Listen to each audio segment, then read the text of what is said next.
Tiga remaja ditangkap petugas Satpol PP di Kota Langsa karena kerap menempati bangunan kosong bekas kantor keuangan Aceh Timur di Jalan Cut Nyadin, Kota Langsa. Setelah digeledah, petugas menemukan alat hisap dan plastik bekas narkoba jenis sabu. Penangkapan remaja tersebut dilakukan setelah petugas menerima laporan dari masyarakat adanya aktivitas yang mencurigakan di bangunan bekas salah satu kantor pemerintah tersebut.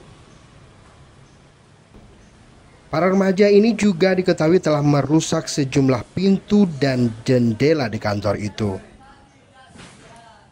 Ketiganya kemudian digiring ke kantor Satpol PP Kota Langsa untuk pemeriksaan lebih lanjut. Kepala Bidang Ketertiban Umum dan Ketentraman Masyarakat Satpol PP Kota Langsa, Koko Hendrawan Syah mengatakan keberadaan remaja tersebut kerap meresahkan masyarakat.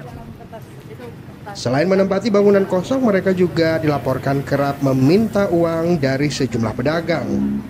Ketiga remaja ini akan diserahkan ke Satres Narkoba Polres Kota Langsa untuk proses hukum dan mempertanggungjawabkan perbuatan mereka.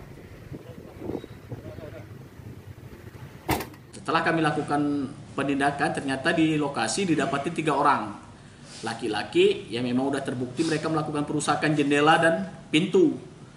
Kemudian selanjutnya setelah kami temukan juga barang bukti narkoba seperti dalam foto tadi, berupa narkoba, alat isapnya beserta sisa-sisa narkoba. Mereka ini kalau saya lihat ini sering mengamen ini Pak, sering mengamen. Kemudian kalau malam hari mereka sering di lapangan mereka dan memburu cing. Bahkan kemarin ada beberapa laporan mereka melakukan pemalakan. Ini laporan dari pedagang-pedagang yang berada di kantor ex-DPKA Aceh Timur tersebut.